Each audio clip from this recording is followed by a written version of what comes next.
What's up, guys? So, Status Magnolia is currently out to read right now on Webtoons and Global Comics. And I don't think I've really talked enough about what the series is and why I wanted to make it.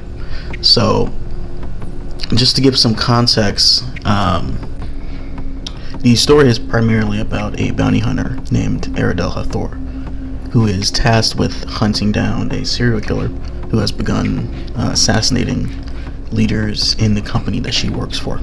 And the first two episodes that are currently out to read, as well as the prologue, they pretty much just serve to build the world and set the stage for the main events to come.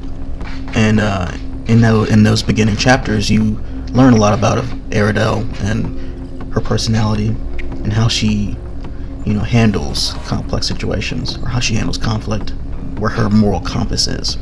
I wanted to make a character that had this ferocity and this drive, while also being so human and having so much self-doubt within her, and also being filled with so much love. Like, she has complexity as a character. She loves just as hard as she wants to protect people, no matter how violent that might turn out to be, no matter how violent that protection looks. She wants to be this saving grace for the average person. This protector that is willing to, maybe lose herself to make sure people are safe. And as far as the main villain, I went more of in a traditional, hacker, anti-establishment direction. They essentially view this bounty hunting organization as just the ultimate evil, and who has wronged them in a specific way that you will learn as the story folds as to what that reason was. And I never paint the bounty hunting company in a way that is morally just. It's always in this gray area. Like, you have people inside the company who operate on their own self-interest, and you have some people like Aridel who operate with this strong sense of justice, who believe that it's their right to uphold that lawful good sense of justice. But they're just too few, and they are outnumbered by the people who are not operating that way.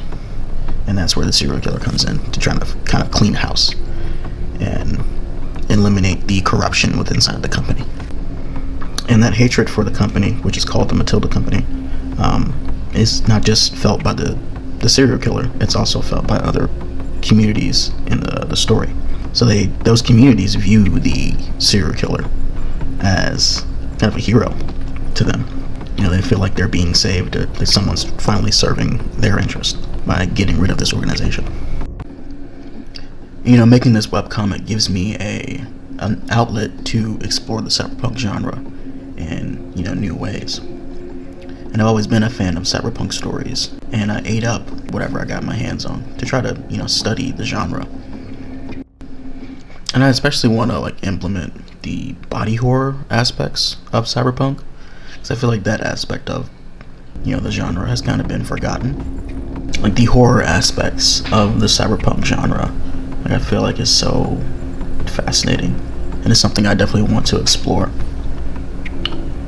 But yeah, I appreciate you guys for watching, and I'll be uploading chapter 3 and 4 pretty soon. I gotta say, within the next couple weeks, chapter 3 should be out.